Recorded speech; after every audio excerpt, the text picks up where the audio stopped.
Hi there. So we're going to wrap up play this week. You guys have been great for hanging in there, and hopefully whatever age you've needed to look at, you've been able to go to that video. Anyway, today we're going to work on ages 5 to 6 years old. So this is a child who is either about to go to kindergarten or is in kindergarten, depending where your birthday falls for the child. So of course we're going to look at social, finding gross motor, cognitive, and then play overall for the development of the child. Socially, a child between the ages of 5 and 6 participates in organized and complex group games. 5 and 6 is getting there, so they're able to play board games with rules. That's what they mean by complex, or what I mean by complex. They have friends, and they have preferred friends that they get along with much better. They're demonstrating an understanding for others' feelings, which goes hand in hand with having friends. They're starting to understand the friends and get out of their own me world and start to understand other people and other people's feelings. At this age, they really enjoy dancing and singing, and they're starting to understand the lyrics of songs. So this is when you're probably having to turn some music to kid-friendly things too. Just a side note.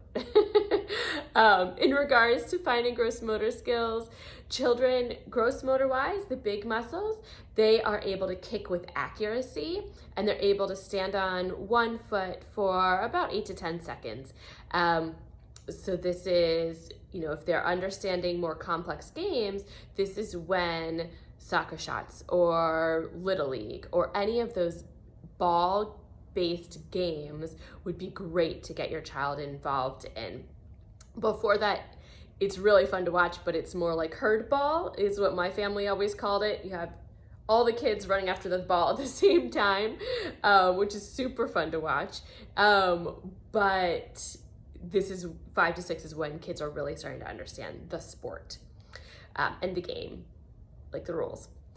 In regards to fine motor skills, 5 and 6 year olds are able to cut accurately with scissors. So they would be able to cut out a circle. They would be able to cut out a square. They can print their own name. They don't need a model. They would just be able to write their own name. They can copy a diamond and a triangle shape.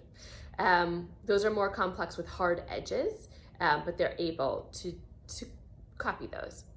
They can complete a 20-piece puzzle. So any of those items, like Melissa and Doug puzzles, I use a lot of animal puzzles and space puzzles. There's a lot of lessons, and I'm not a teacher, but we talk about a lot of different things that expand from there. They can trace letters. So again, pre-K to kindergarten age, 5 and 6 year olds, they can trace letters. They're starting to draw letters on their own with help. And they're proficient with overall hand coordination and using 2 hands together smoothly. So we talked about bilateral coordination of like dominant and helper hand. They are definitely able to do that more smoothly now. They know to pick up the writing instrument and hold the paper down, like automatically it kind of comes. And they're proficient in both hands together. So holding a coat or a hoodie or whatever and zipping it up. They're able to do those sorts of things with ease. In regards to cognition, they can solve simple problems. So we talked last time about executive functioning and like figuring things out. They are able to look at a task now and figure things out slowly on their own and work through things. And that's where, as a caregiver, it's great, or a professional, it's great to encourage them to continue to figure that out on their own with positive reinforcement. Like, oh, I see you did that. Wow, what a great idea. And continue from there, should they need that kind of support. Their play is based more in real life than in the imaginary world.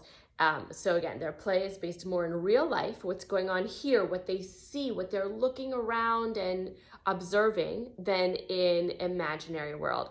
We talked a little bit ago about the ages where imaginary play was like running wild and just roll with it, and things were doing like a dinosaur was going to go over a rainbow and all those things. Kids from 5 to 6 are much more grounded in reality of their play. So yeah, the imagination is getting more like concrete in real life. They participate in organized games, like we had talked about with the social aspect, ball games and organized play with children, other children I mean. And they're using more complex language with their play. So that goes hand in hand with everything we're talking about, but they understand the rules of things more. They themselves are using more complex language. So when you have, say, a 2 or 3-year-old playing with maybe a 5 or 6-year-old, the 5 or 6-year-old's play is going to look very different, more complex play and more complex language than the 2 and 3-year-old. Of course, right? We're all developing at different rates. And as you can see, as we're breaking this down in such small increments, 6 months makes a really big difference, especially the younger you are. They're sorting objects in a different way. So I have my lovely bowl that I made at the pottery place around the corner when we could all do those things. And so I have different things that my friend Emily made. I have little pom-poms that look like this. And then I have pom-poms that look like this. So I could, if I'm a 5 or 6-year-old, sort these in different ways. I could sort them by the ones that look like mitochondria, these guys, or I could sort them, the ones that look like pom-poms, or I could sort them by color. These two are different, but they go together because they're pink. It's a different category. And you know, these go kind of together because they're not pink, or maybe this one goes with the other two because it's a little pink. Same thing, if you put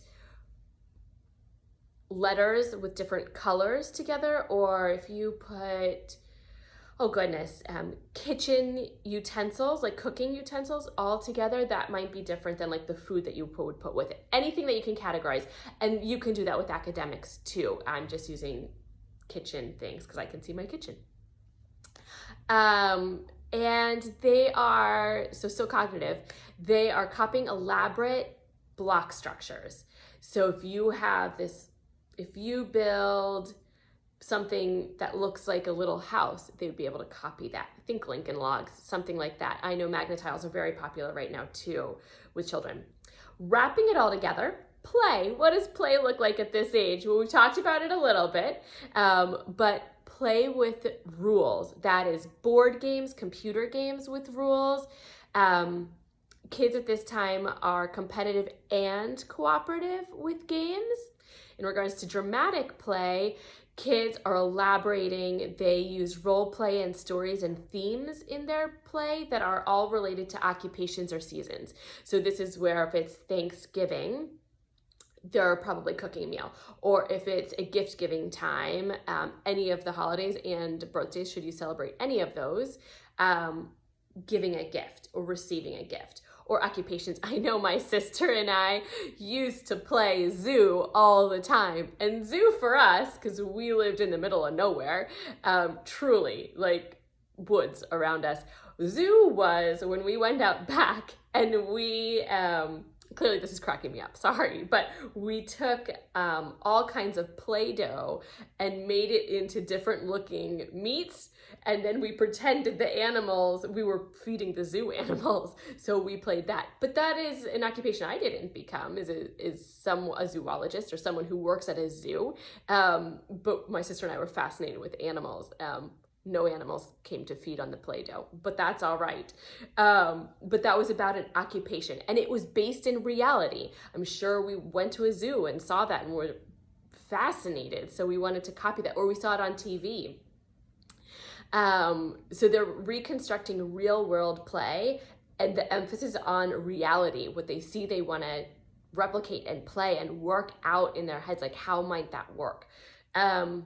Sports for play, participating in ball play. We talked about that with the social component. This is a great stage for soccer, baseball, any ball sport. for a child to get involved in. And of course, that's like a natural way to be able to make friends and have something in common and a lifelong hobby, of course. And in the social aspect of play, they're participating in group activities, they're organized in play in groups.